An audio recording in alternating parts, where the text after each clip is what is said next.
ओम नमः शिवाय। शिव महापुराण दूसरा खंड 26वां अध्याय।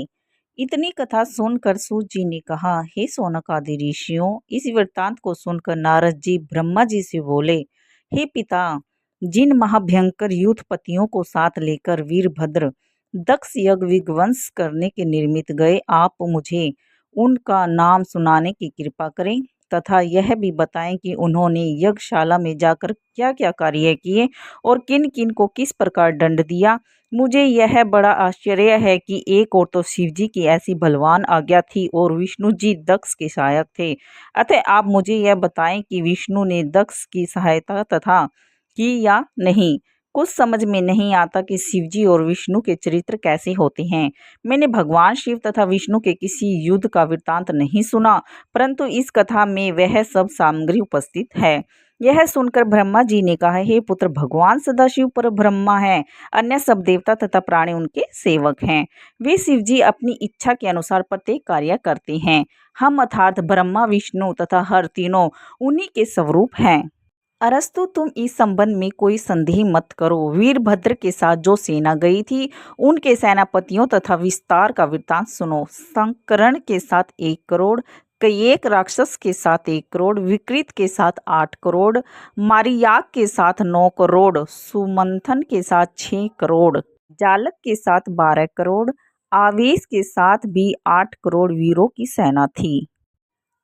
अनलवर्ण, घंटाकरण, कुकुट, चित्रासन, नंदन, चंड, छाया, तारक, मान, अंग, बिंदु, इन सभी के साथ 64 करोड़ योद्धाओं की सेनाएं वीरभद्र की सहायता के लिए चली।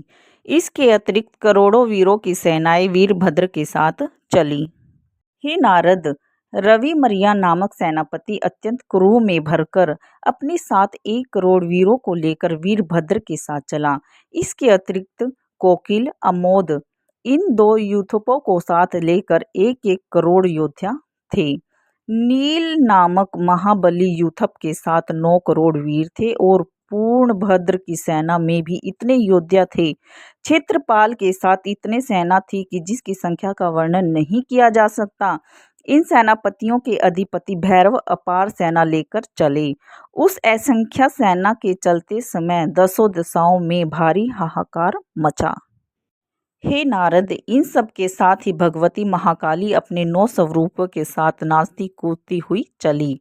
उन 9 स्वरूपों का नाम इस प्रकार है: काली, कत्यानी, ईशानी, चामुंडा, भद्रकाली, भद्रा, त्वरिता।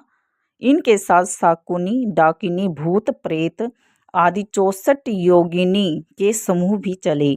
उस सेना का वर्णन मैं कहाँ तक करूं। जिस समय वह विशाल सेना दक्ष का यज्ञ विध्वंस करने के लिए चली, उस समय पृथ्वी से उठकर ऊपर उड़ने वाली धूल समस्त आकाश में इस प्रकार भर गई कि उसमें सूर्य नारायण छिप गए और महाभयंकर अंधकार चारों ओर फैल गया। यह संपूर्ण कटक दक्षिण दिशा की ओर चलता हुआ कंखल के समीप जा पहुंचा।